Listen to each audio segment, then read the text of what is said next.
The story opens with a young boy announcing that he is a wizard while he and a girl participate in play fighting. She acts as a monster that eats wizards, so he raises his wooden branch and hits her on the head. She yells out and asks why he actually hit her, while he explains that monsters are meant to lose against wizards. An elderly man observes the children and remarks on how lively they are this morning. The boy recognizes the man as Rabbus. He then inquires about what is needed to become a wizard, while Rabbus clarifies that one cannot simply become one by wishing for it. He describes wizards as the peak of humanity who rule from the highest social ranks, adding that they are nobles and knights who inherited the ability to use magic from their ancestors. He informs the children that they unfortunately cannot become wizards, while a nearby villager asks the elder how he could say such a thing before asking if current rumors are true. Rabbus asks for clarification on what he is referring to, and the man mentions hearing news that a monster has appeared. He confirms that the report is indeed true. He notes that a man named Rop came across it at the entrance last night and describes a creature covered in pitch-black shadows that was a leopard the size of a house. He reassures the man not to worry because the village chief went to the city to request a wizard and believes he will bring one back to subjugate the beast. The girl's mother expresses her relief at this news. She asks her daughter if she heard that and warns her not to go into the forest for now. Rabbus cautions everyone to be careful since killing a monster is almost impossible without a wizard. The villager asks if all the residents have been informed, and when he says they have, he asks if a certain person has been told as well. Rabbus asks who he is talking about. The man explains that he is referring to the shepherd on Hisarul Hill. High up on the hill, we see a shepherd named Turan. He rests while looking up at the sky and thinks about how dull his life has become.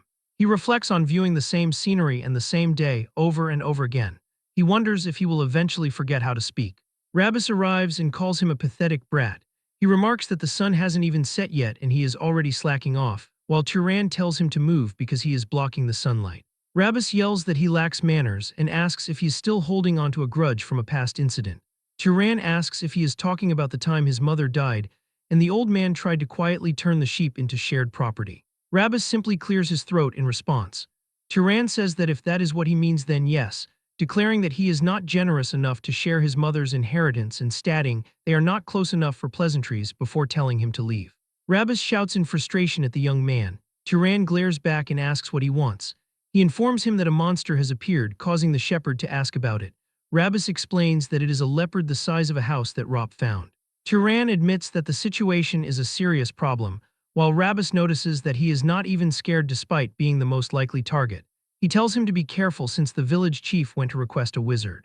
He claims he only came because he was worried about him, but Turan thinks the old man is not being very honest. He suggests the man was actually worried about the sheep and not him, as Rabbus prepares to shout again. Turan tells him to get lost if he is done talking because his breath smells like rot. The old man walks away into the distance. Turan reflects on how monsters are beasts that wield mysterious power and magic. He considers that if humans have wizards, then beasts have monsters. He is pleased that a wizard is coming because it means he can finally see one in person. However, he wonders if a wizard summoned by a rural village chief will even be anything special. Still, he wants to see just how strong they truly are. Suddenly, his nose catches a whiff of something. Turan realizes the smell is coming from blood. He heads down into the forest and follows the scent. He says he is sure the source is in this direction. He focuses harder on the scent and walks in that direction, but suddenly he stops. He looks down and sees Rabbus torn into literal pieces on the ground. He thinks about how the man told him to be careful yet went in first anyway, reflecting that he did not expect the blood smell to belong to Rabbus. He notes that this is not a wound an ordinary wild animal could make. He is sure that it has to be the monster. He hears something approaching as a massive paw lands on the ground and a large monster appears. Turan looks back while the monster creeps closer and he stares directly at it, realizing that the reports were true and a monster really exists. Back in the village, the boy playing wizard asks his father how strong a monster is, and if it is true that adults cannot beat it. His father says they are insanely powerful, explaining that if ordinary adults rush it, they won't even be able to collect their bones. The child asks what will happen to their village if they cannot beat it. He tells the boy not to worry because the village chief will bring a wizard to subjugate the beast. The boy asks if the wizard will lose to the monster. His father says that of course they won't lose, describing them as great beings born with the power of magic who will kill the monster with a single word. As the beast lunges at Turan, he looks at it and commands it to die.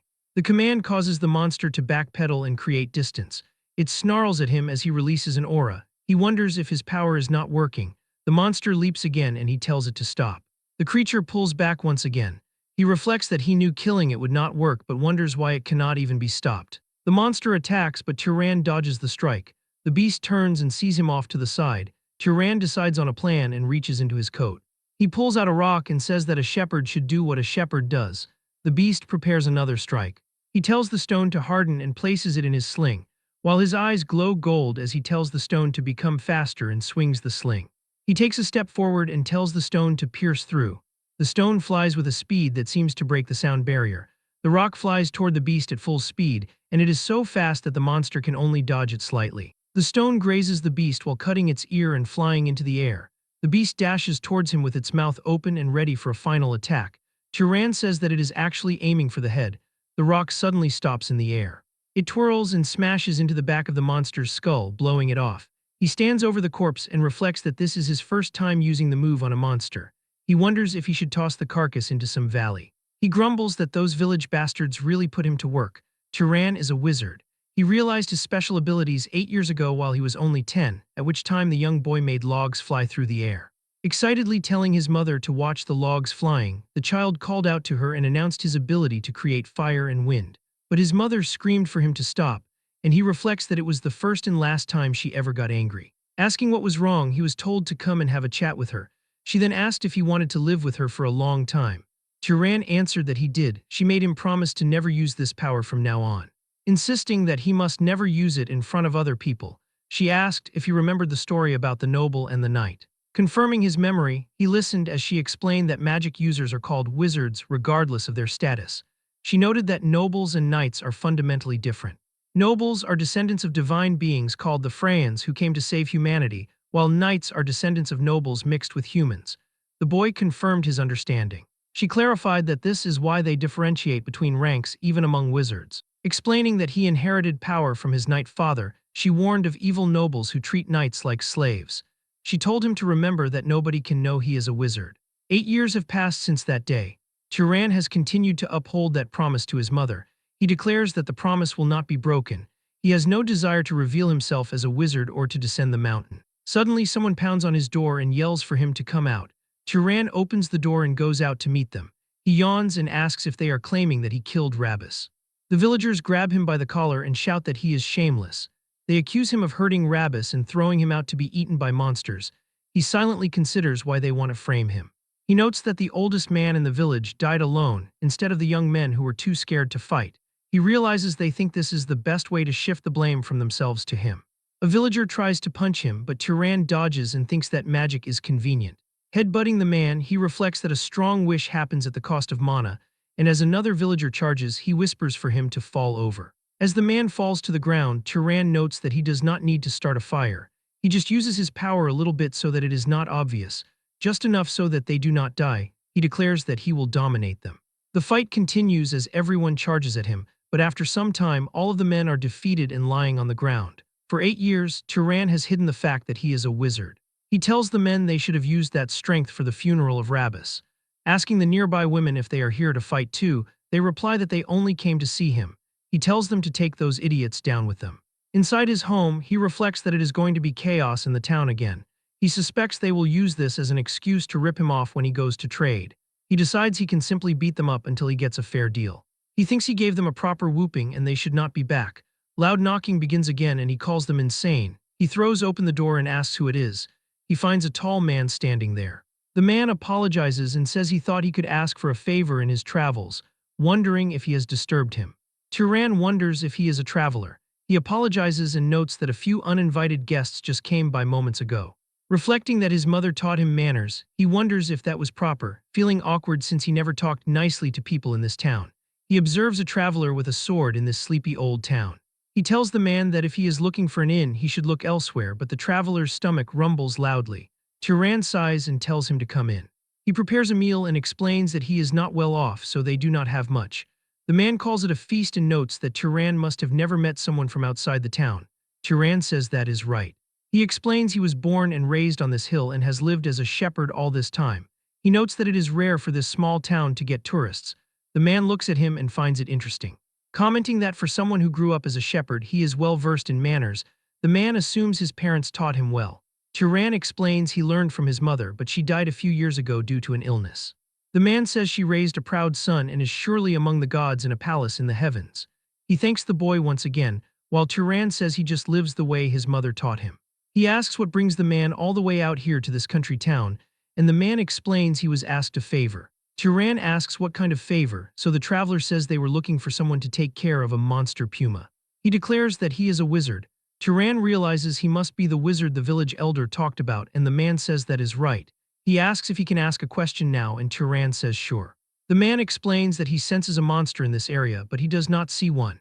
He finds it weird that Turan knows about the elder and the monster yet remains calm. Nodding that if the monster went for a human, it would be him, he asks if Turan is scared. He remarks that Turan seems awfully brave for a shepherd. He asks Turan who he really is. Turan remembers asking his mother why nobody can know he is a wizard. She explained it is because of the bad nobles.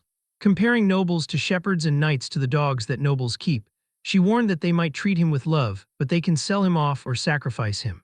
She told him she does not want that kind of life for him and asked if he wanted to keep living with her, to which he said yes. She told him to remember that nobody can know he is a wizard and warned that if other wizards find out, they will separate them. And they would turn him into their shepherd dog to be discarded at any moment. She told him that to avoid being found out as a wizard, he might eventually have to kill people. Turan thinks to himself that this must be what the situation has come to, while the older man asks if he is unable to respond to the inquiry. Kjorn stares at him for a moment before declaring that making such a face simply makes his joke feel awkward, and then he lets out a nervous laugh. Turan realizes it was only a joke and apologizes for lacking a sense of humor, while Kjorn insists he is the one who should apologize as he realizes he must have flustered the young man. He reflects that it is his first time hearing a wizard joke, which is why it caught him off guard, while the wanderer remarks that the reaction was so entertaining that he took the teasing a bit too far. He notes they haven't introduced themselves properly and expresses that it is nice to meet him. The old man reveals that his name is Kjorn and describes himself as a wanderer. Turan feels he should have introduced himself first and identifies as a shepherd. He states that he is 18 years old this year, to which Kjorn responds that he will be 75. Turan thinks Kjorn looks very good for his age, nodding he doesn't look old at all, while Kjorn explains that wizards age much more slowly than ordinary people and enjoy significantly longer lives. Turan asks how he ended up becoming a wanderer in the first place, and the man explains that after serving the Arabian family for 60 years, he finally left. He says that in his later years, he desired to roam from place to place without the need to settle down, and Turan calls the idea romantic as the two of them continue their harmless conversation. Turan reflects that sharing a conversation with a good person like this is something he never realized would be so enjoyable. They continue chatting until the sun begins to rise over the horizon. Kjorn realizes he didn't notice how much time he was spending as the light grows. He hands over a coin of Arabian silver, explaining that it is the purest of silver coins and worth more than the meal. Turan accepts the payment gratefully and wishes the man a smooth hunt, while Kjorn tells him to stop acting like they will never see each other again. He suggests he might come by a few more times to mooch off him before he eventually heads out. Later in the day, Turan walks out to the field when it is time for the sheep to graze.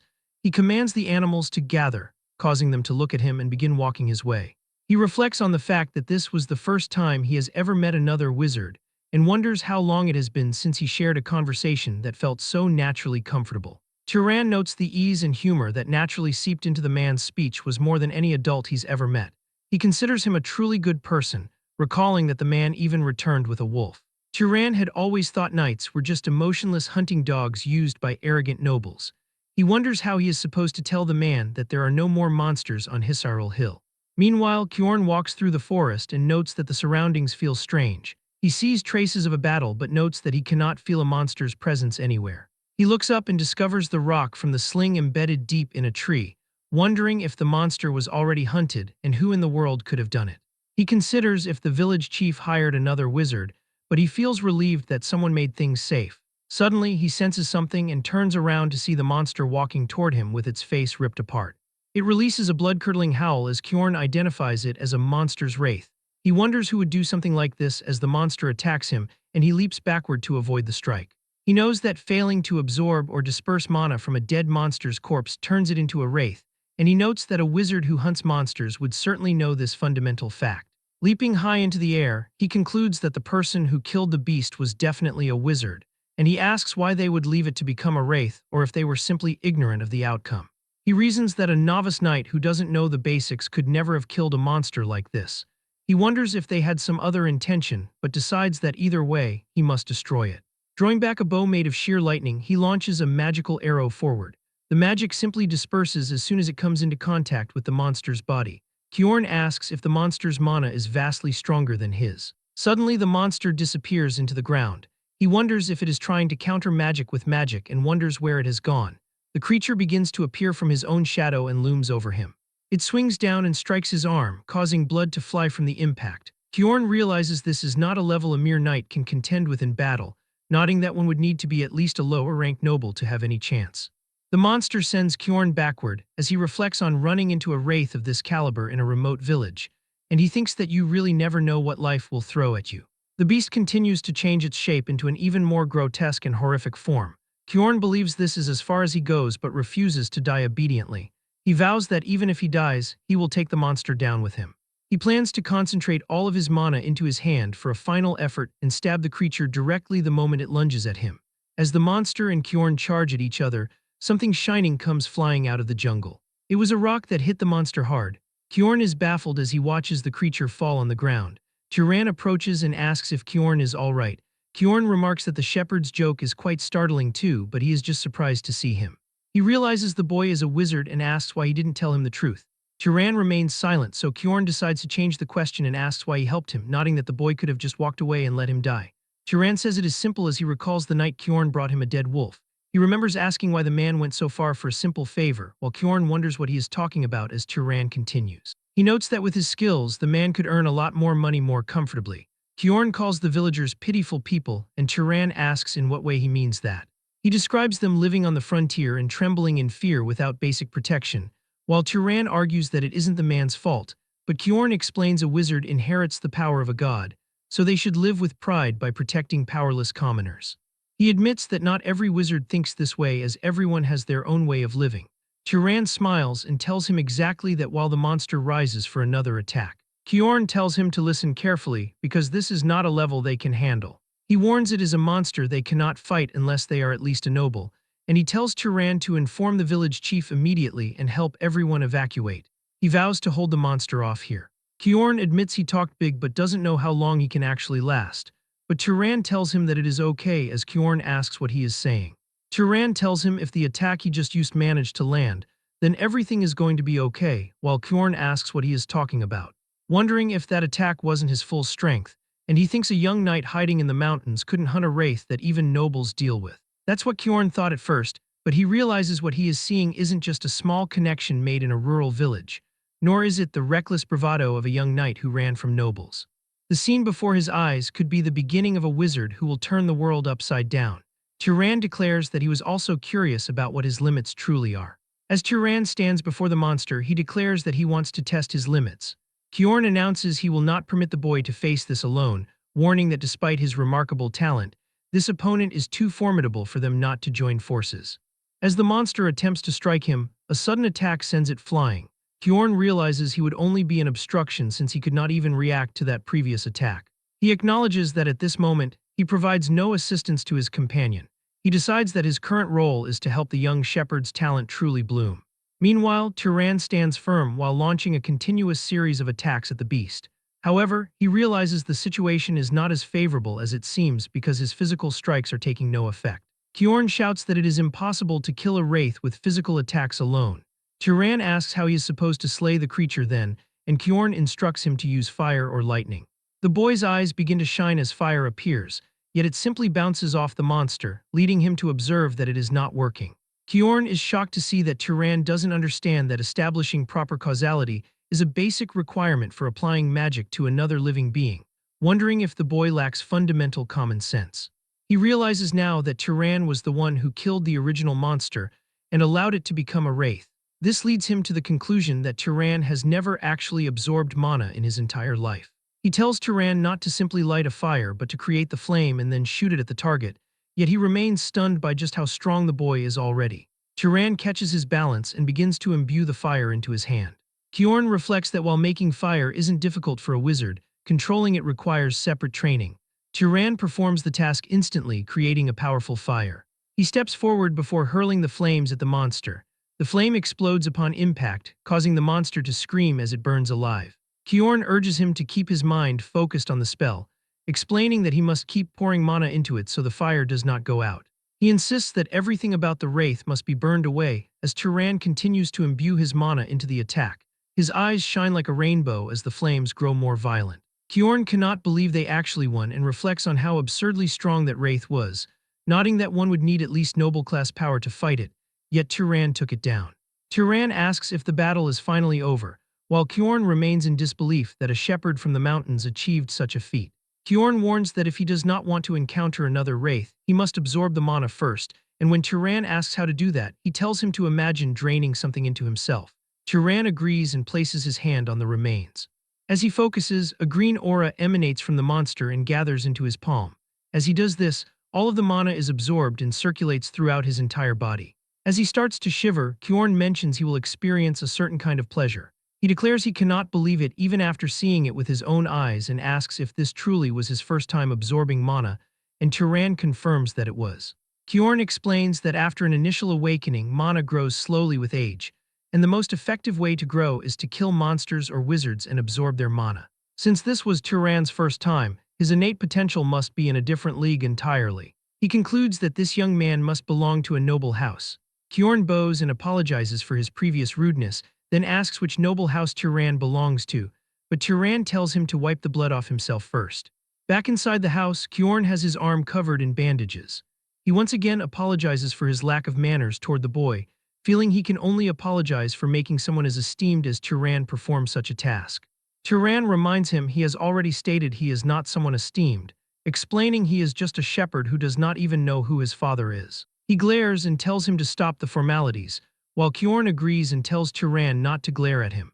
But the man wonders why a powerful wizard would choose to be a shepherd, explaining he does not mean to belittle him, but the role simply does not seem to suit him. Turan reveals it was his mother's request which she held onto until the moment she died, and Kyorn asks for more explanation. And Turan describes how nobles live below the mountains. He explains that if his wizard identity is revealed, he will only be used by them and then thrown away, while Kyorn observes his mother was very wise. Turan is surprised since he expected him to call it overprotective parenting. Kyorn tells him his mother was not entirely wrong. He reflects that wizards have great power and that great power inevitably brings conflict, recalling a major war between noble houses just 20-some years ago. He explains it was a conflict between the House of Arabian which he served and the Great House of Zahar, noting that so many people died in that war. Out of roughly 3,000 Arabian knights at the time, more than 900 died. He reflects that nearly a third of them were lost. Sadly, he realizes everyone close to him was in that third, remembering his friend Denver, his teacher Hartman, and his beloved wife and son who were all massacred by House Zahar. He concludes that his mother was right to an extent, as a knight's life can vanish more easily and meaninglessly than a commoner's. However, he points out that the one thing she was wrong about was Turan's aptitude. He admits it is embarrassing to say while in his current state, but he is a knight with fairly good skill, yet Turan easily destroyed a monster wraith that he himself could not bring down. He tells the boy his potential is not merely that of a knight but is at minimum noble level, and even among them, he possesses at least upper-tier aptitude. Turan asks if his mother was lying when she said his father was a knight, while Kyorn explains that on rare occasions, a child worse than a knight is born among nobles, or a noble-class child is born among knights.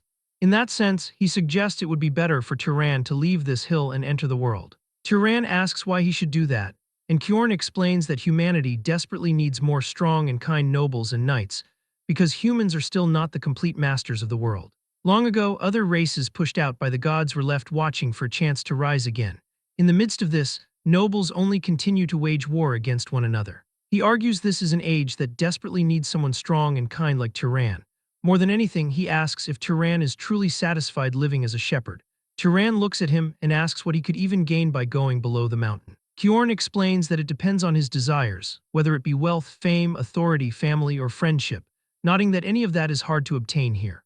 He tells him to try imagining the possibilities where he could wander as a wanderer and destroy monsters, or become an explorer in the unknown, or be adopted into a house to walk the path of power. Turan admits that listening to him, he thinks the man is right. He notes it would be more interesting than herding sheep here. For the first time, he is seriously curious about the world outside. Kyorn worries he might be planting expectations for no reason, but promises to support every possibility Turan has. Then he asks about his bloodline ability, and Turan asks what he means. Kyorn apologizes and explains he keeps forgetting the boy knows little about magic. He explains a bloodline ability is a trait nobles inherit from their ancestor, the Freyans, and whether or not one has this ability is what separates nobles from knights. He asks if any spell felt unusually easy, or if he has some outstanding ability that does not require magic.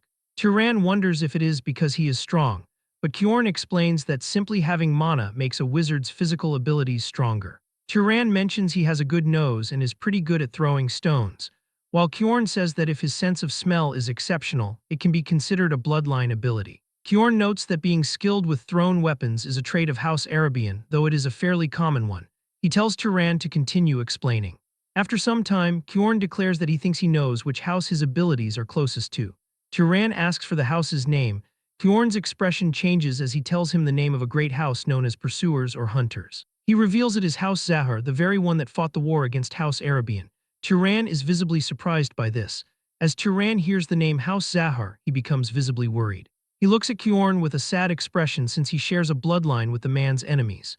He considers the idea of apologizing, but notes that these relatives are practically strangers he has never encountered. Kyorn tells him not to maintain such a worried expression, noting that Turan did not participate in that war, and declaring that it is a situation for adults. He says that the fighting will never cease if they attempt to wash blood with blood. Turan asks if he possesses any regrets, causing Kyorn to inquire what he is referring to. The shepherd explains he is talking about the suggestion to descend the hill. Kyorn tells him that pursuing power after leaving the mountain will inevitably lead him to join House Zahar, noting that the young man has outstanding abilities, but declaring that he trusts his character. Turan asks what he means by that, so the man explains he is referring to the goodness within him, pointing out that he saved him while revealing an identity he has hidden for his entire life, and considering the idea that if someone like him joined House Zahar and achieved a high position, perhaps it could stop such a terrible war from occurring again. Kyorn says there is no need to think about the matter too seriously. He reflects that a decision regarding joining the family has not been made yet. Turan announces that his thoughts are now clear and he wants to try descending the mountain. Kyorn tells him he has thought well, but the boy declares he does not want to depart immediately. He tells Kyorn that he will head down once the man's injury has healed, while Kyorn calls him kind, nodding he is only slightly scratched and reflecting that the boy is truly a good person. Later inside the house, Kyorn explains that mana is absolutely required to use magic, stating that this is why mana is commonly referred to as the key to omnipotence. Turan asks about the term, so Kyorn clarifies it is not a truly omnipotent power despite the name, and that using magic requires mana that matches it.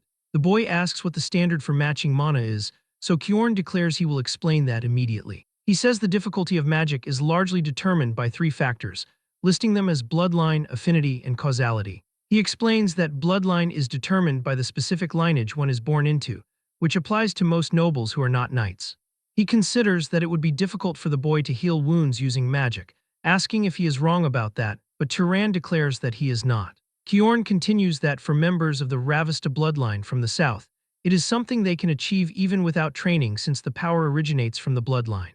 Turan asks about the second factor, affinity, which Kyorn says can be thought of as familiarity. He explains it is the concept that a mage can more easily perform tasks they prefer or are used to, while Turan reflects that it is like how he created a fireball as if he were throwing a rock. Kyorn confirms that he is correct and considers that simply making flames would not have achieved the same speed or firepower. He notes the last factor, causality, is the most important, though he reflects he does not fully understand it.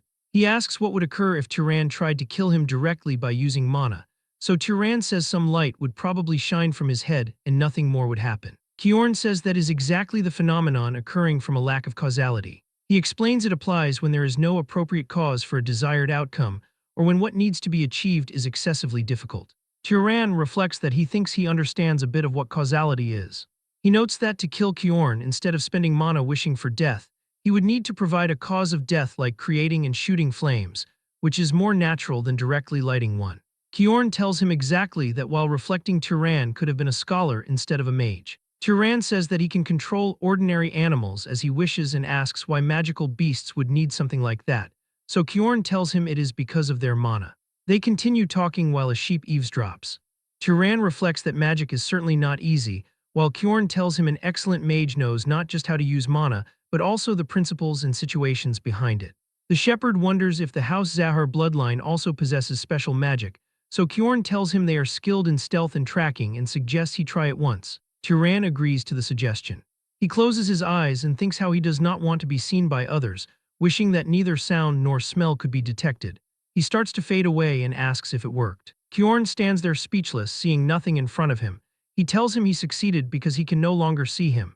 The man feels a little sad as he looks at the now empty room. Turan slowly reappears, and Kjorn reflects it has been a while since he has seen that ability, nodding it is still a frightening power. He notes that during the war, the Arabian knights feared that ability the most, while Turan reflects that this seems like an unfairly powerful ability. Kjorn tells him it is not invincible and declares he will teach him magic training methods. Turan says the man is being too friendly and teaching too much to a mage from an enemy family. Kjorn reminds him he saved his life and treated him, declaring again that he trusts his character. Later, an ugly bald man asks if Turan is truly selling the sheep and leaving. The bald man asks who will perform the shepherding from now on and how he can decide such a thing without consulting them. Turan tells them they should figure out how to find a shepherd themselves, declaring it does not matter to them what he does with his belongings. He hopes they buy the sheep at a fair price or he will release them and leave. He says they are free to capture them but notes they will probably have a hard time. The chief reflects that this bastard is someone who keeps his word and that nothing good will come from irritating him. He says he understands and tells him to do whatever he wants while handing over a bag of money. As Turan and Kjorn start to leave, Turan reflects that the villagers still owe Kjorn compensation for everything and considers going to collect it. Kjorn tells him he does not intend to receive it because Turan was the one who caught the beast. Turan notes that is true and reflects they have reached a crossroads where they must part ways. Kjorn tells him he is sorry for refusing the offer to travel together as he is more comfortable alone. The boy declares he understands and thanks him for everything. Kjorn tells him to take care, and Turan declares he hopes they meet again with smiling faces. He watches the knight's retreating figure for a long time. Only later does he realize why he did not want the man to speak formally. He reflects that although he never lacked affection from his mother, he had been secretly yearning for a father figure. He realizes he wanted someone who could be a role model for what kind of man he should become. The journey continues as Turan travels deep into the desert and past a canyon.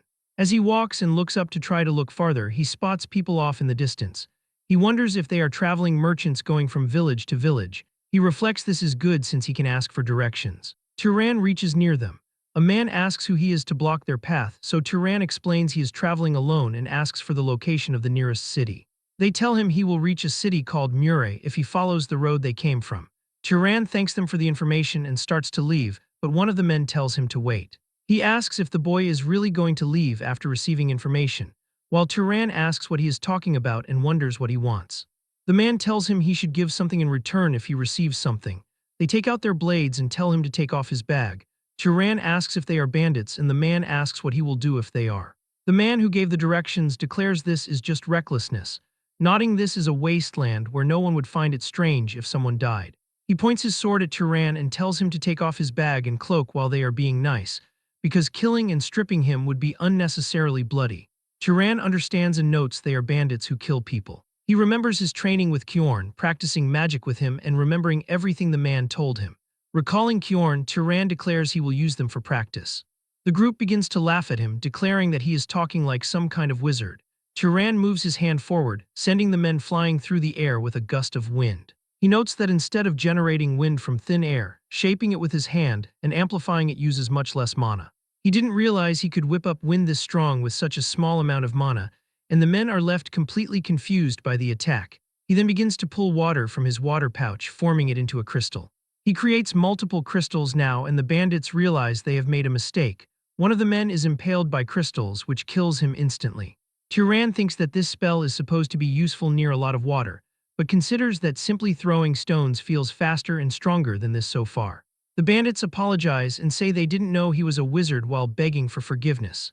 The leader is distracting him while the rest of the group creeps up from behind. Turan lifts his foot and stomps down, causing a sand pillar to spawn under the men, and the pillars impale all of them as the leader stands there speechless. He stares at the corpses of his men and declares that this is impossible. Turan says he has one thing to ask, and the man declares he will answer anything. He asks why they attacked him without a plan, nodding that a traveler walking alone could easily be a wizard. The leader explains it was because Turan bowed his head.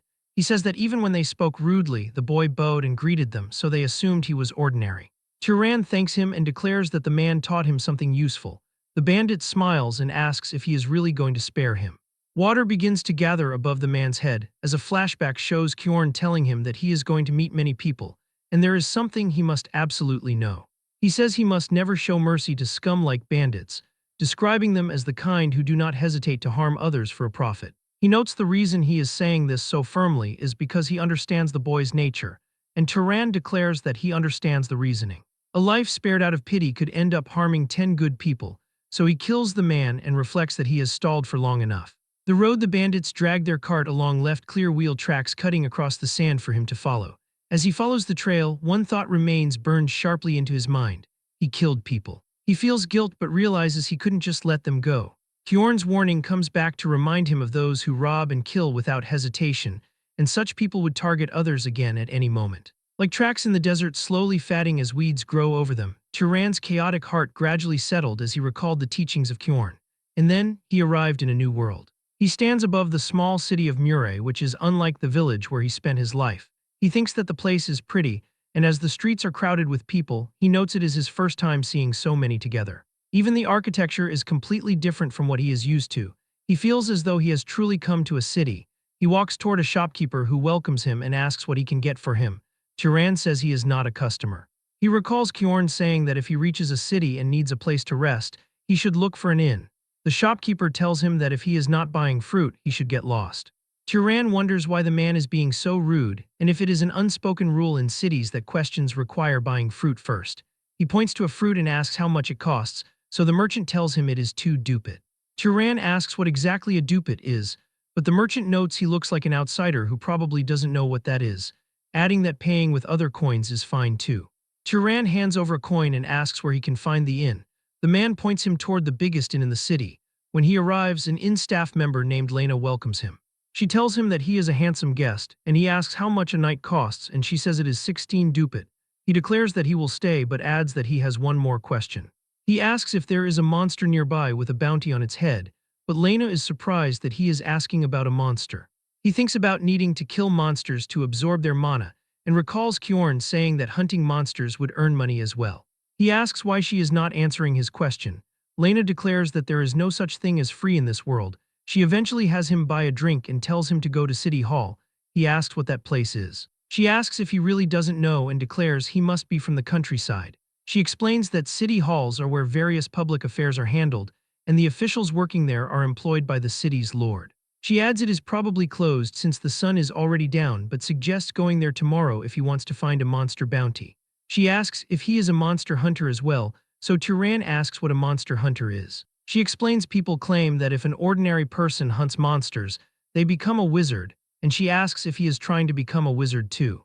She declares that anyone who believes that kind of superstition is an idiot, but Turan asks if it is just a superstition.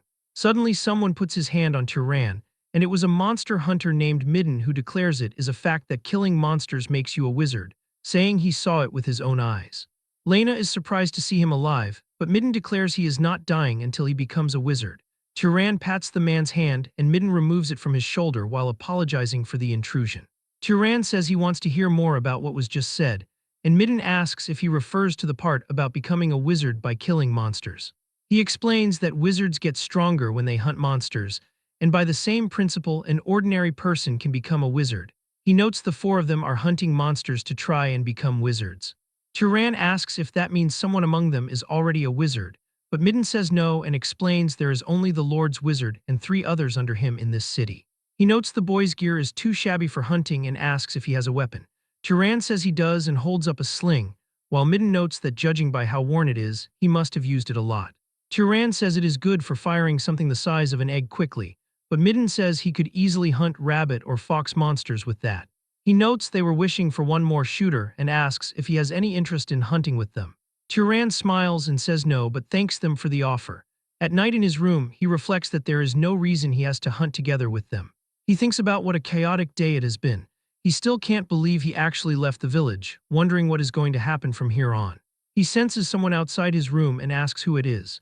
He recalls Kjorn telling him that a city isn't automatically safe and he should never let his guard down. He goes near the door while imbuing his hand with mana just in case. He cracks the door open and asks Lena what she is doing there. She asks if he was asleep and says she thought the room might be cold, so she came to keep him warm. He asks what she means by that. And Lena smiles and begins to undress herself. She tells him that it's exactly what it sounds like. The boy is confused and asks what she means by exactly what it sounds like. She explains that for a small amount of money she will do whatever he desires, but he asks what she will do if there is nothing he wants. And she tells him not to lie, claiming she can tell just by looking at his face. But Turan turns into the Buddha himself and Lena stares at him. He recalls Kjorn getting mad and saying that he must never fall for the honeypot. The man had warned he always has to be careful with women at inns and prostitutes in general, since most of them carry sexually transmitted diseases. He noted that while they have strong disease resistance, and it is no problem for them, if Turan is careless, he could pass it on when he is with another woman, advising that he shouldn't let desire trap him into doing something he will regret. Turan thinks that cities are not easy to live in either, and reflects on the fruit shop earlier and now Lena too. He considers how they put a price on even small bits of information and conversation, and concludes that cities really are pretty cold-hearted. He then overhears Midden and his men discussing something. They ask Midden why he was trying to bring that guy from earlier along, as one of the men noted that he didn't look like he would be much help. The other dude said that was right, and that he just sounded so cocky he would be perfect to use as bait, but Midden explains it is because Turan reminds him of himself when he was young. He figured that if the boy was at least next to him, he might as well survive a little longer, while the others tell him that he is way too good-hearted. Hearing this, Turan smiles, thinking maybe the city isn't completely cold after all. The next day he heads to City Hall and a man asks if he can help him. Turan asks if he is an official and the man asks what else he would look like. The young shepherd tells him he came to hunt monsters, which confuses the man. He recalls Kjorn telling him previously that the world would not be kind to him. He thinks about it the other way around, nodding there's no reason it has to be kind, and he was advised that if he wants people to treat him kindly, the method is simple. He must reveal that he is a wizard and ordinary people will bow their heads. The official hands him a paper and says that he cannot take it with him. He instructs him to look and then hand it back. Turan asks if it is a crow monster and the man asks if it looks like a cat or something. He explains that it is unlikely, but if he kills a monster, he has to bring it to the city, nodding a wizard is needed to disperse the mana so it does not become a wraith. He warns that if he kills a monster and leaves it abandoned, the penalty under city law is execution. Turan knows this and understands what happens when a monster becomes a wraith, and he cannot repeat the same mistake. Turan then asks if knights don't hunt monsters, but the official says they are not people with time to spare. He explains a knight's job is to maintain public order in the city. He notes that hunting monsters outside the city is something for thugs like him to handle, and as Turan leaves, the official comments that another corpse is going to pile up outside the city. But later, he comes with a dead monster with a giant hole in its chest. Everybody is surprised, unable to believe what they are seeing. They ask him how he managed to bring it back so fast and if he killed it alone. Turan says that he did and asks if he can receive the reward for killing it. The official says they will give it to him and runs to get Turan's reward. He hands over a bag and tells him to go get some rest. The other officials talk about how incredible it is because even its wings are still intact, and they wonder if it is possible to bring back a blade crow in this condition. The official thinks about it and looks over, asking Turan why he is still here. Turan asks if there are any other monsters worth hunting. They ask if he is really planning to go hunt more. Later, Lena tells him that these are the most expensive items on their menu. She never dreamed that someone like him could defeat 30 monsters in just 3 days. She says he must have made a lot of money from the bounties, while Turan continues to eat like a baby. He responds that money isn't his only goal. More precisely, the goal is the monster's mana, and thanks to that, he has definitely gotten stronger. He notes that compared to when he met Kjorn, his mana has increased severalfold. However, he can feel a limit approaching, and with only weak monsters' mana, it is going to be hard to get any stronger. He then tells Lena that he has a question for her, and she asks what it is, and he asks if she took a bite of this, but she reminds him that he ate it all by himself. She notes that even though he is skinny, he can definitely eat, and the chef says he made it for the first time in a while and is happy he enjoyed it. Turan says it was delicious, and as he stands up to leave, one of Midden's men grabs him by the coat. He asks if he is really eating something so tasty by himself. They make fun of him, saying they have heard that he has made a lot of money and suggesting he should give some charity to his partners. Turan hits him in the face, and the man stumbles backward. Turan asks if he wanted some more charity. Another man gets pissed and swings at him, but Turan dodges and hits him in the face too, while one runs at him carrying a chair and swings, but Turan blocks it. Turan raises his hand and flicks the man in the forehead. Lena gets nervous and yells, telling them to stop fighting in the inn. Later, Midden apologizes and says he gave them a proper scolding. He promises this will never happen again and explains they have been tight on money lately. He says they just got jealous when they saw him and tells the other two to apologize. And they both say sorry. Turan asks if things are that hard for them and Midden says they have just been limited. He doesn't think they will be able to pay the room fee but notes that it is their problem. Turan then takes out a bag of money and tells him to take it. Midden asks why, and Turan explains this is repayment for the kindness he showed before, remembering him saying he was worried and tried to bring him along. Midden asks how he knew about that, while Turan says there is no such thing as free and he needs some information in return. Midden laughs and says that information is what he is best at, and he will tell Turan everything he knows. Later, outside the town, Turan looks at it and reflects this might be his last hunt in this city. He notes Midden gave him information about the next one, so it is about time he left for there. He reflects there was a lot more useful information than he expected and that Midden is a great person. He thinks Midden is not as seasoned as Kjorn, but that just makes him purer and kinder. He then senses something and recognizes the smell. He starts to run in that direction, knowing what is happening but hopping his hunch is wrong. As he heads into the jungle, he sees marks on a tree. He looks over and spots one of the men cut across the chest and bleeding out. Turan recognizes that he is from Midden's group. He then looks over and spots Midden's corpse and the coins that he gave him on the ground covered in blood. Turan just wonders what happened to him. Turan looks down at Midden and one of the men who is still barely alive as the man struggles to speak but manages to get the word rabbit out. Turan is confused and asks a rabbit. But the dying man is finally able to say it's a rabbit monster. Turan looks to the other side and sees the monster still eating another man. The monster also notices him and glares at Turan with its red glowing eyes. Turan was standing up when the monster charged at him with great speed, but he dodged the attack, and the monster hit the tree, destroying it instantly. Turan can't believe how fast it is and he was almost hit by it. He twirls his sling and raises it up before firing it. As the rock soars through the air, it splits into three and all of them move toward the monster, but the monster easily destroys all of them. Turan notes that this creature is used to defending against thrown weapon techniques. The beast readies itself and dashes toward him once more. It is surprised when Turan completely vanishes in front of it. The monster stops the attack as it can't see Turan, but he suddenly appears behind it with a dagger in his hand and stabs the rabbit monster in the neck. Turan retreats and starts turning invisible using magic. The monster tries to attack at that moment, but Turan had already become invisible, and the monster was only able to cut down a tree. The rabbit monster becomes mad and starts cutting every tree he can see. After some time, it comes to a stop as it becomes exhausted and screams loudly. As the monster loses more blood, it finally dies and falls on the ground, as Turan was able to successfully rage bait it to death. He then undoes his invisibility and approaches the monster's corpse. He stretches his hand out toward the beast and begins to absorb its mana. He notices that the amount of mana he is getting now is different, reflecting that it is more than the leopard monster he encountered the first time. The man who is still barely alive can't believe that Turan is a wizard. Turan confirms that he is, and the man asks why he is hiding his identity. But Turan asks if any of the four of them have belongings he can pass on to their families, and the guy begins crying, saying that he doesn't have a family as he looks at Midden full of regret. Turan remembers Midden telling him about a great city nearby called Orem, which has a place called a library. Turan asks what a library is, and Midden explains it has thousands of books. He then tells Turan that at the moment he said the word books, he looked fully interested, so Turan asks if he really did, and Midden explains that he heard not just anyone can enter the library. Turan asks how he is meant to get in then, and Midden tells him that apparently only wizards are allowed inside. Turan says he understands and that he has decided. Midden asks what he is talking about, and Turan declares he is going to that great city he mentioned. Now Turan stands over their graves after having buried them. He wishes them happiness there and walks away. Sometime later, Turan is standing in line. He is almost embarrassed that he was shocked by the small city of Mure. Now that he is standing before the great city Orem, he can tell how big of a city this is based on the scale alone. He did not think that there would be this many people trying to enter the city. He sees the guards and wonders if they are scanning for criminals. As expected of a great city, it has a more established system.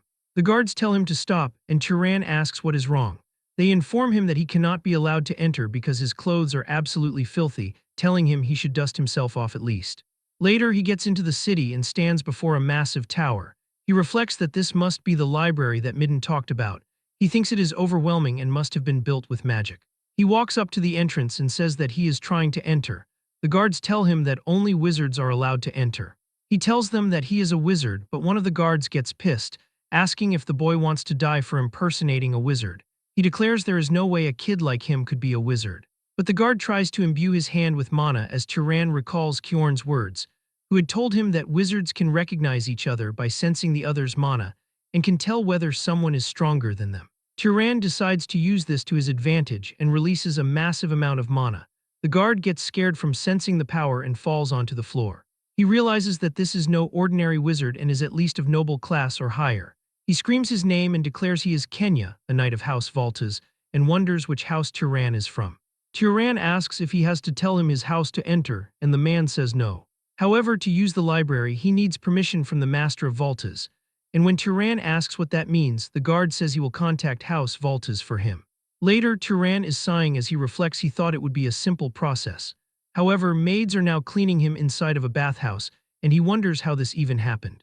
He tells them to stop and asks if there is a problem with him washing himself. They explain that if they fail to properly attend to an esteemed guest, they will be punished. He tells them to do what they want and they thank him for that. Later, one of the maids says that he is amazing. She instantly realizes what she said and covers her mouth. He asks if there is something on his face. The maid says she just lost herself because of how handsome he is and begs for forgiveness. He tells her there is nothing to forgive, but the maids tell him to stop speaking so casually to them. Then someone else enters and says, "Wow, what's this?" It was a girl who says she can't believe he is the same guest who showed up looking like a beggar. She notes that after washing up and dressing, he looks like a prince, while the bodyguard with her says she shouldn't be saying that. Turan introduces himself to the girl, and she introduces herself as Azella. She asks what house he belongs to, but he says that for personal reasons it is difficult to say. She tells him that is a shame. She decides to play a prank on him for hiding who he is. She begins to release her mana, which spreads throughout the room, thinking that he needs to show her what his mana looks like. Turan feels the crushing weight of Azella's mana slamming into him with intense force. But after a moment, he also releases his own mana, their auras clashing with each other while the surroundings tremble under the pressure. A guard rushes in front of the maids, putting himself between them and the spreading pressure. After a few moments, Turan retracts his mana, and Azella stops as well, finishing her test with a surprised wow. She looks at her hands, which are now trembling, and laughs. She then looks at Turan and asks if he wants to marry her. He is completely stunned, his thoughts wiped clean for a moment. Azella notices his frozen face and teases him for reacting that way, assuring him that it was just a joke. But she looks at him one more time, urging him to think about her offer as the seat next to her is currently empty. After saying this, she and her bodyguards leave the room. Turan watches her leave for some time and then looks down to see that his own hands are also trembling. She has mana that is on par with his at the very least, leaving him to wonder if this level of strength is considered normal in this city. The scene shifts to a different room where the man Turan wanted to see is waiting. This is Rug Voltas, the Lord of Aurum, who welcomes Turan as a young noble and asks if he already knows his name. Turan introduces himself, and Rug repeats the name Turan before asking if he wants to use the library. He mentions that a lot of people come there after hearing strange rumors, so he wants to clarify in advance that there is no amazing ancient magic in the library, nor is there some secret method to increase mana. Turan states that he is fine with that, explaining that he never wanted anything of the sort. Rug studies him for a moment and then allows it, nodding that there is nothing inside that counts as confidential information related to his house anyway. Since it has gotten late, he suggests that Turan rest and come back tomorrow, asking if that is acceptable, to which Turan declares he won't forget this kindness. The next day at the entrance, the guards check Turan and confirm his entry pass, welcoming him as an esteemed guest into the Sky Library. Turan pushes the doors open and steps inside. He looks up and sees the library climbing upward in a spiral that looks like it never ends.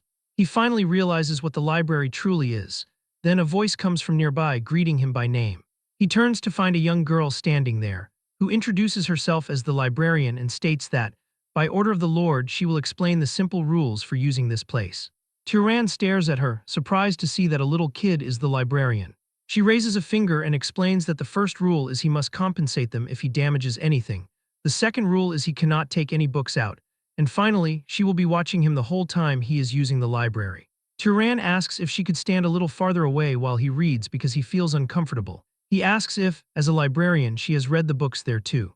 She says yes and tells him that if he needs something, finding it for him is what she does best. She asks what he wants to read, offering options like romance or history or even something erotic since he is young, which makes Turan just look at her in surprise. Turan declares he wants to learn basic common sense about the world, and this time it is the librarian who looks surprised. She reacts quickly, moving with surprising speed as she gathers a heavy stack of books and drops them in front of him. She notes that many of the books are hundreds of years old and won't suit his needs, but she guides him toward a section that might help a little. Turan thanks her and she tells him he is welcome. He picks up one of the books and reflects on what a book actually is. Then he opens it carefully and starts reading, his expression changing as he thinks about how amazing these books are. Turan repeats this same routine every day, reading in the library. He now comes to understand the world's geography and its different races, learning about the etiquette of wizards and how various items are manufactured and processed, even studying monsters and relics from the era of the Old Empire. With each piece of knowledge he accumulates, his world, something that was once nothing but an unknown space, grows clearer and more vivid to him. Later, Lord Rugvaltas notes that Turan has been making excellent use of the library, which Turan confirms is true. The Lord then states that, separate from treating him as a noble, allowing him to use the library was an act of goodwill, and he declares he would like to receive payment for that goodwill. Turan does not stall and asks the Lord to tell him what he needs.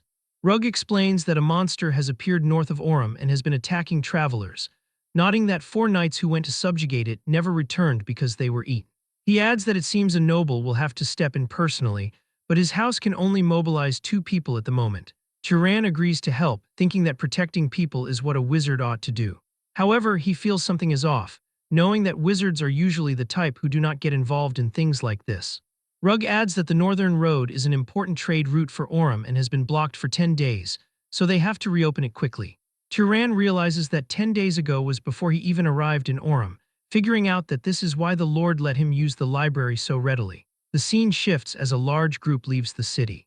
Azella remarks that her father really is something else to think he would mobilize a guest for a monster hunt, asking if they were truly that unreliable. She tells Turan that she is not blaming anyone, but says the Lord is making a huge fuss. The man beside her laughs and asks if calling the Lord fussy is a bit much, prompting Azella to tell him to drop it.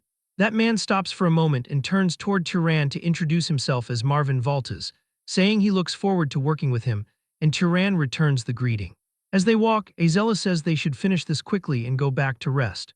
Marvin leans in and asks if Turan is interested in his big sister by any chance, to which Turan says no instantly. Marvin looks genuinely relieved. Suddenly, the guard at the front shouts for everyone to stop.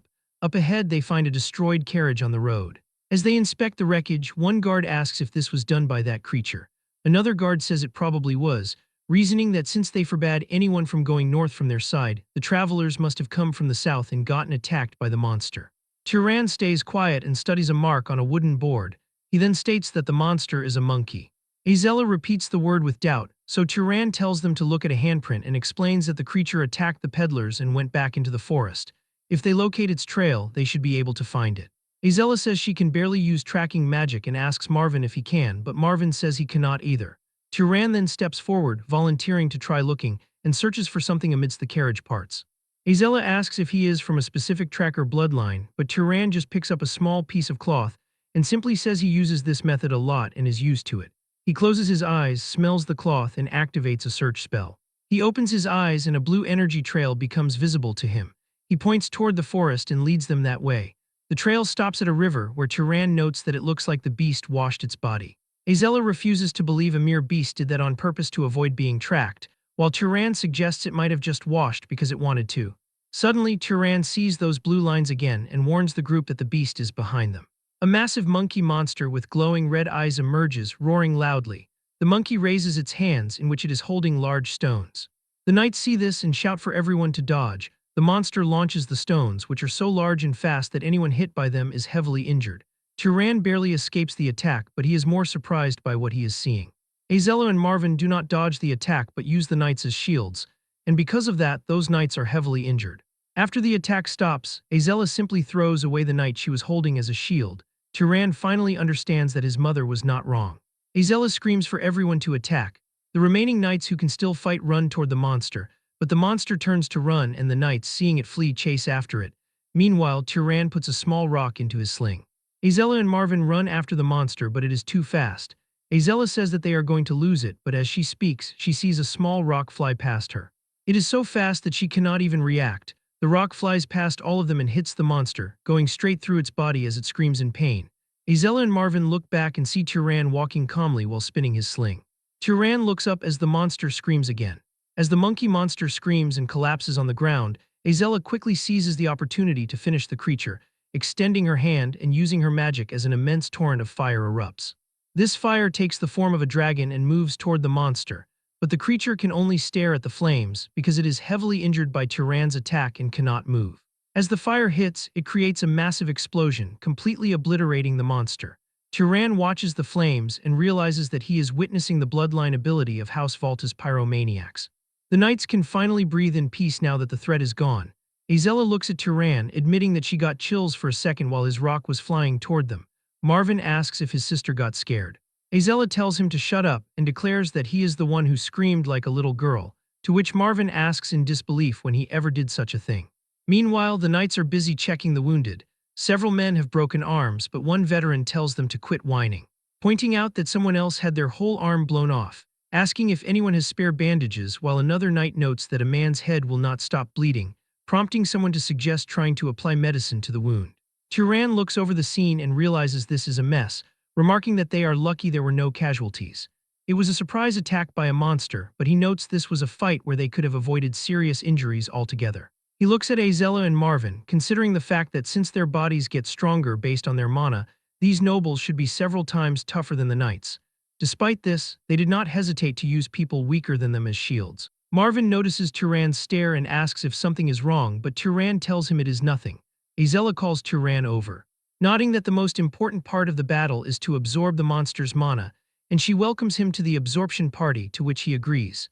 The three gather around the monster's remains and raise their hands. As Turan begins the process, he reflects on how the books were right. Even if multiple people absorb mana at once, the degree of enhancement does not seem to be reduced. Azella stops absorbing mana, frustrated that she has already reached her maximum and complaining about her crappy growth limit, while Marvin reaches his limit soon after. But Turan continues the absorption process naturally, prompting Azella to finally understand why her father sent him along. He possesses incredible spell proficiency and a mana capacity that rivals her own. She is amazed to think he is a noble who hasn't even reached his growth limit yet. As the sun sets, the group returns to the capital. Marvin reflects that they would have never defeated the monster without Turan, crediting him for everything from his tracking ability to the hit that knocked the beast down. Turan asks him to stop, insisting it wasn't anything spectacular. He admits he regrets noticing the monster too late and allowing it to get the first strike, as he did not expect the creature to have a search ability. Marvin asks with surprise if it really had a search ability. Turan says yes, and explains that different abilities seem to awaken depending on the monster's external traits. He points out that the monkey had unusually big hands and big eyes, which were not part of its original form, meaning it probably awakened an ability to throw things with great force and the ability to see far away or through the forest. Marvin is impressed that Turan figured all of that out so quickly, and Turan explains that he looked through a monster encyclopedia at the library earlier. Marvin calls the library a stuffy place where no one goes. Azella mentions she went there once a long time ago out of curiosity, but found the books too difficult and left before reading even half a volume. Turan suggests that the next time she goes, she should ask the librarian if there are any easy books. Azella is confused and asks if there is even someone like that in the library. This reaction leaves Turan feeling confused. Turan heads back to the library and the librarian greets him by name as he enters, making him realize he was careless. He knows that no knight or commoner would ever call a noble by their first name, as everyone in the city uses the term esteemed one. He also thinks that the way she looks does not exactly scream librarian. He asks how she knows his name. The girl looks at him in surprise and then smiles, asking if he only noticed it now. She reveals she learned it from his permit and declares that as long as it is around this library, her gaze can reach anywhere. Turan asks how he should address her, and she says she doesn't really have a name, so he can call her whatever he wants.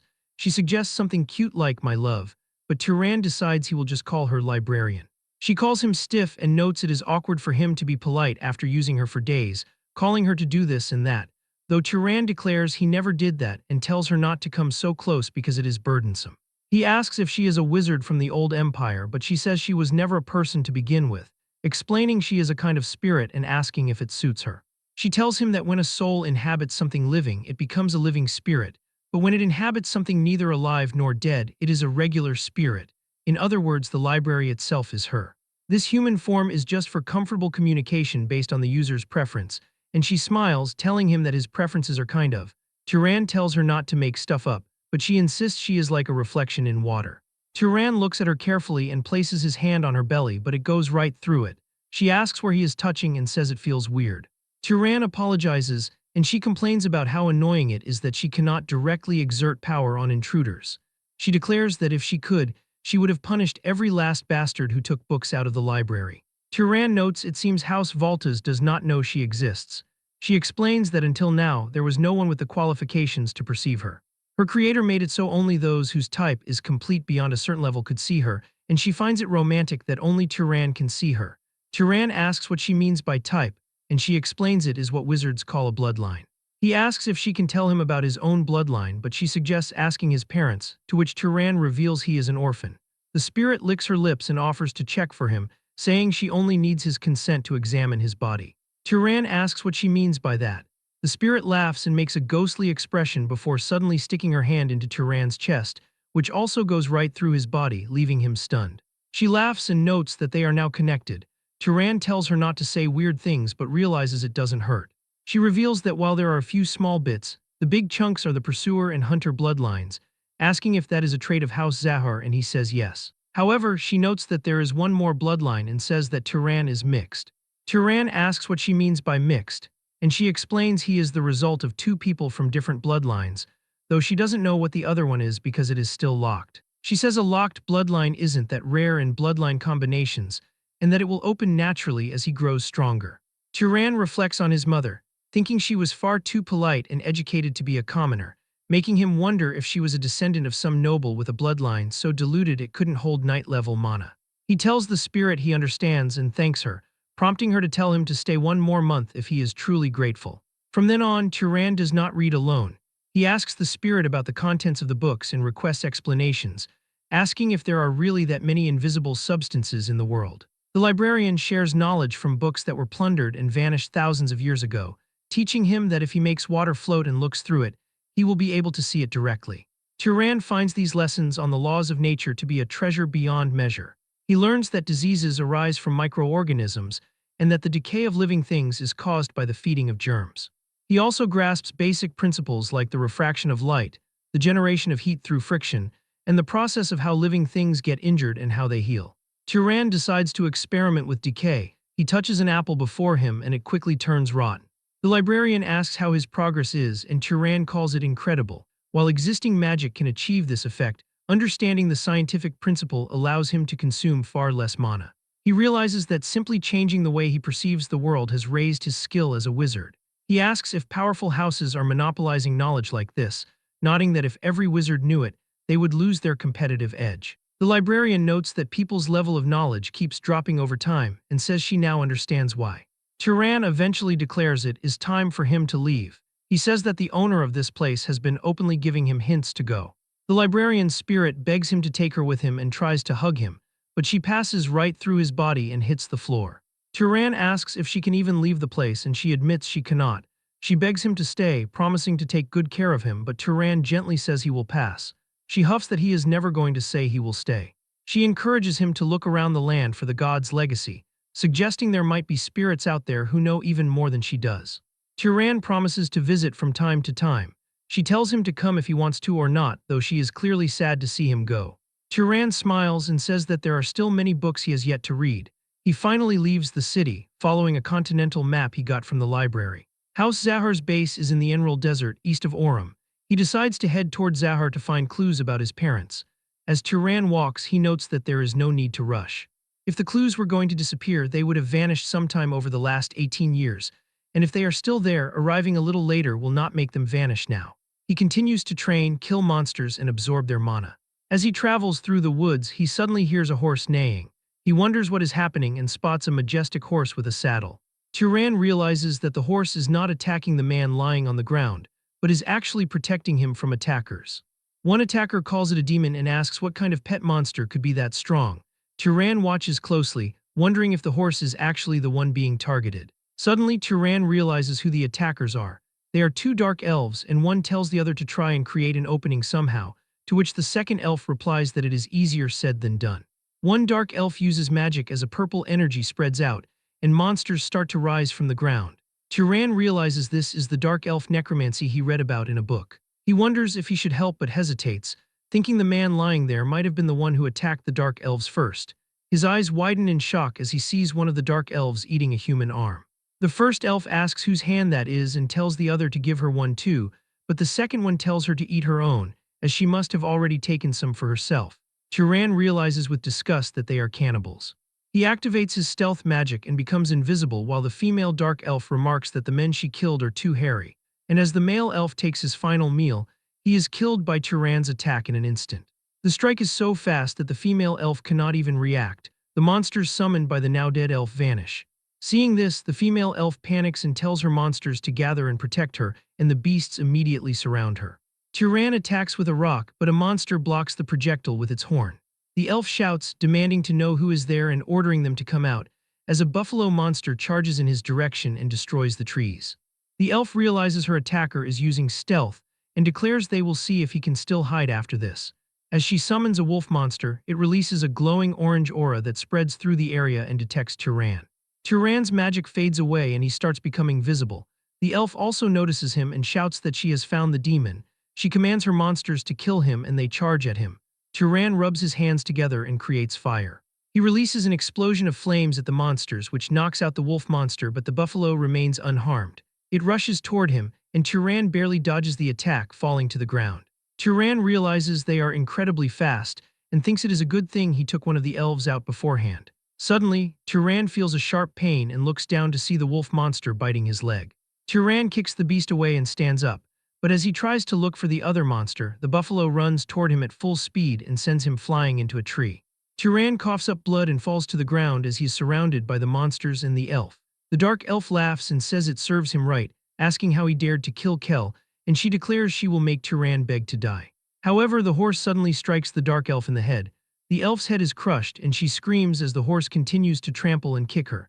The elf's beasts look back and start attacking the horse, saving the dark elf. The dark elf notes what a humiliation this is and vows to kill Turan, but Turan releases another attack, and this time it connects, blasting off the dark elf's head and killing her instantly. As her body falls to the ground, her summoned monsters also vanish. Turan is completely exhausted and collapses to the ground. He realizes that the fight took a lot out of him. The horse approaches and nuzzles Turan's head. Turan thanks the horse. Later that night, the unconscious man, a blonde-haired youth, wakes up by a campfire. He groans and then jumps up in surprise. He sees Turan sitting across the fire. Turan tells him he is finally awake. The boy asks who Turan is, and Turan explains that he saw him being attacked by dark elves and intervened to save him. The horse approaches the youth and the boy pets it, calling her Tilly. Turan remarks that Tilly is a good horse, nodding that not only did she understand she had to protect her master, but she even knew she needed to move him to a safer place. The boy thanks Turan for saving him and introduces himself as Aziz of House Berg, prompting Turan to give his own name in return. Turan asks if there was any particular reason Aziz came into conflict with the Dark Elves. Aziz explains there wasn't a specific reason. He was simply on a pilgrimage with his retainers when they were suddenly ambushed without provocation. Aziz begins to cry, saying he had heard these other races were savage but never imagined they would be this bad. He sobs for his fallen friends, explaining that the people he lost were very precious to him. Turan asks if they were his family, and Aziz replies that they were the knights and servants who came on the pilgrimage with him, and that they had practically raised him since he was little. Turan notes that Aziz seems like a good person. He asks if Aziz knows how many dark elves attacked because he killed 2 of them, and Aziz says that should be all of them. Turan then uses his search spell and senses the surrounding area. He confirms there are definitely no more dark elves nearby. Aziz asks Turan if he has any urgent business, and Turan says that he is also in the middle of a pilgrimage. Aziz is amazed that someone on a pilgrimage would have so much power, asking if Turan is the child of some great house and wondering why he is traveling alone. Turan replies that it is difficult for him to explain. He claims he is not that strong, saying he only managed to ambush 1 elf and barely fought off the other with the help of the red horse. Turan releases his mana, and Aziz is confused at first but also releases his own mana. They both check each other's power. Turan is shocked to realize the blonde man's amount of mana is incredible. If he hadn't absorbed the dark elf's mana, he would have even less than Aziz. Aziz thinks that, honestly, Turan's raw mana alone is at a level where he would not be overwhelmed by 2 necromancers. Deducing that Turan must be noble-born from a powerful bloodline, and that since he is on a pilgrimage, he probably hasn't even reached his growth limit yet. Aziz wonders why someone like that would be traveling alone. Aziz then asks Turan if, assuming he does not have a fixed destination, it would be all right to invite him to House Berg, promising to repay Turan for saving his life and asking him to safely escort him back to his house. Turan asks what Aziz means by repayment. Aziz gives a large grin and declares that those of House Berg are enchanters and vassals of Arabian, the great house to the north, explaining that they belong to a bloodline that has crafted magic tools for generations. He tells Turan that he will make him the finest magic tool worthy of his skills. Sometime later, they move deep within the forest and bury Aziz's subordinates, who were killed by the Dark Elves. Aziz lets out a quiet sigh and observes that things finally seem to be coming to an end. His voice carries a hint of relief, yet he reflects on a heavier thought, admitting that he would like to send everyone back to their hometowns if he could, but adds that it will be difficult. He turns toward Turan and thanks him, to which Turan glances at him, slightly puzzled, and asks for what. Aziz hesitates before answering that it is because Turan did not mock him. He is a noble, yet he cried at the sacrifices of his subordinates, calling it pathetic. So Turan asks why he would think that is pathetic, and Aziz replies quietly that it is because that is what his father taught him. Those who fall in a righteous battle shall dwell in the heavenly palace with the gods, as he was taught that to grieve for them would be weak, and that a true noble must move forward, standing upon that sacrifice. But if not grieving over a family member's death is strength, then he does not think he could ever become truly strong. Turan listens in silence before a warm smile appears on his face, and he says that it is not a sign of weakness but kindness.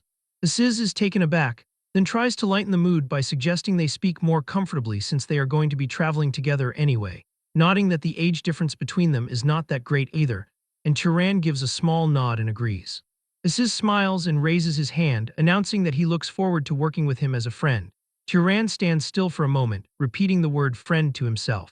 He reaches out and holds his hand, telling Aziz that he looks forward to that as well. After some time, Aziz suggests they rest before continuing, so they stop nearby, where Turan points to a box on the ground and asks what it is. Aziz opens the box, which is full of food and wine, identifying it as a cold storage chest, and explaining that he kept several things in it from the last time they were in the city. Turan wonders if the inside is always cold, so Aziz confirms that it is and explains that thanks to it, most foods can be stored for about a week without issue, adding that cold food can be reheated before showing off other tools. He notes that if you press a button on one tool, water comes out, mentions another magic tool that creates shelter from gathered wood, and a third that sounds an alarm when someone approaches. Aziz suddenly looks excited and gestures to his own clothes, explaining that what he is wearing is a magic tool with a self-cleaning function. Turan observes that magic tools are not common items and declares that it is impressive. He says that just one set of clothing alone would be worth saving his life, but Aziz smiles and declares his life is worth way more than that, promising to reward him with far better things when they return to the main house. He adds that if the house won't allow it, he will make them himself. He then changes the subject, nodding that during the time they have traveled together, he has seen so many types of Turan's magic that he has lost count. Listing off animal control, freezing, levitation, liquid manipulation, enhancement, luminescence, restraint, instant death, terrain transformation, and lightning strikes. He asks Turan if he spent his whole life practicing magic, or if he has a bloodline ability that lets him master any magic he wants. Turan narrows his eyes and mentally notes that he just can. He reminds Aziz they agreed not to pry into families, so Aziz quickly laughs and says he was just kidding, claiming there is no way such a bloodline ability even exists. He then asks how old Turan is, nodding he does not look older than 30 but wondering if he has lived for 80 years, and Turan answers that he has about a month left until his birthday and turns 18 this year. Aziz is completely shocked. He reveals that he is turning 43 this year, but then chuckles and says a 25-year difference is not that important to them.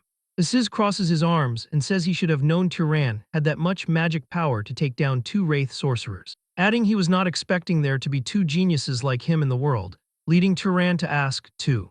Aziz explains the other person is close and has an incredible bloodline, revealing that the other genius is his cousin. Turan asks if he can ask that person to make magic tools for him, but Aziz says no because she is from the main house. Turan wonders about the main house, as Aziz explains she is a princess of Arabian and might even become the head of a great house someday.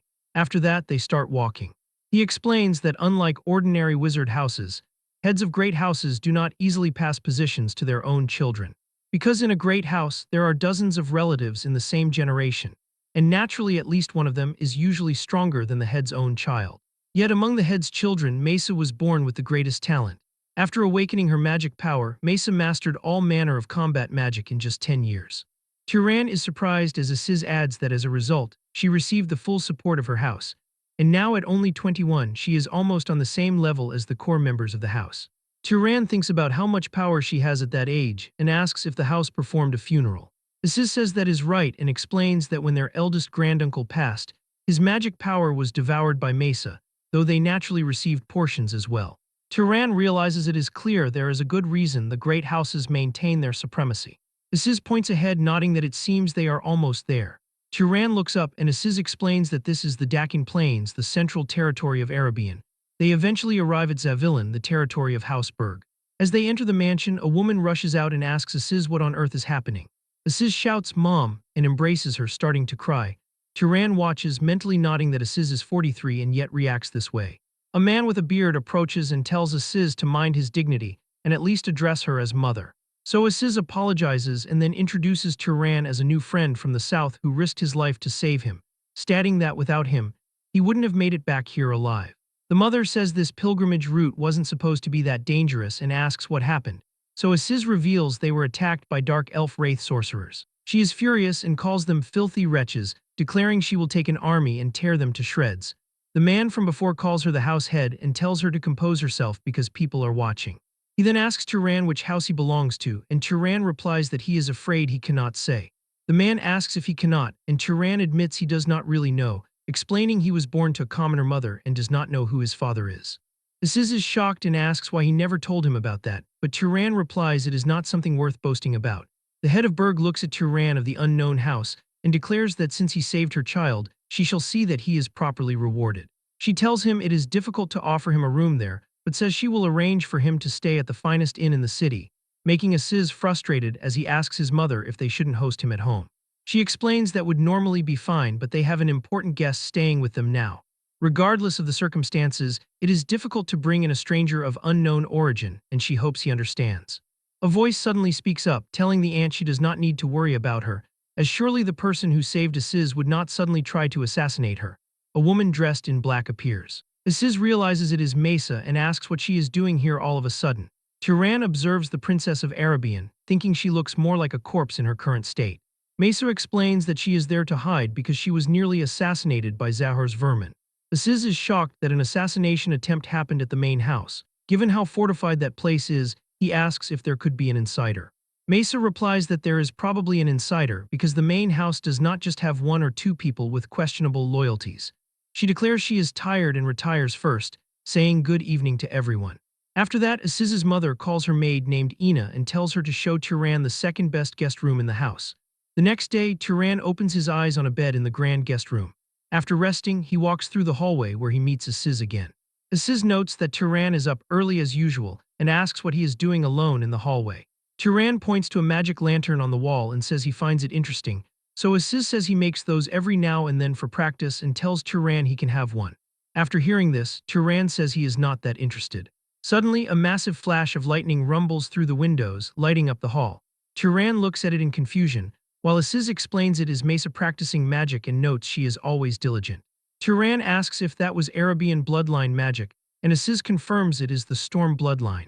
He admits he has never hated his own bloodline but says he is a little envious, as she looks like she is becoming a literal god. Turan is curious and wonders about how strong the next Arabian leader is. Aziz asks if he wants to take a look, but Turan says he is curious yet does not think it is a good idea for a suspicious outsider like him to approach. Aziz asks why that matters since he is not an assassin. He insists he can vouch for him and admits he is curious about who is stronger between Turan and Mesa. Turan says he thinks that is the real reason Aziz brought him there. Aziz laughs and says that, to tell the truth, he has been holding a grudge for a few years and wants to see Mesa frustrated for once. They go to the training grounds where Mesa is standing. Aziz calls out to her. She turns and asks Aziz who is beside him, so Turan introduces himself. Mesa repeats the name, remembering him from last night, and asks what brings them there. Aziz says they saw her practicing magic, so they thought they would join in just like they did in the past. But Mesa reminds Aziz that last time he stormed out crying after she learned something in 2 tries that took him a whole week, which makes Turan laugh. Aziz looks back at him and he quickly apologizes for laughing. Aziz asks Turan if he is mocking him too and then turns to Mesa. He declares Turan has magic talent second to none and suggests they have a duel. Mesa repeats the word duel and looks at Turan with a silent stare. Her eyes glow blue as her mana surges. Turan looks up at the sky where the weather has turned dark and a lightning storm descends. As she releases more mana, it becomes more terrifying, making her look like a monster. Turan's body stiffens under the sheer weight of her pressure, and his eyes go wide. After it is over, Turan is left panting and sweating from the intensity. After a moment of silence, Mesa looks at him and says she hates to say this, but she does not think Turan is a match for her.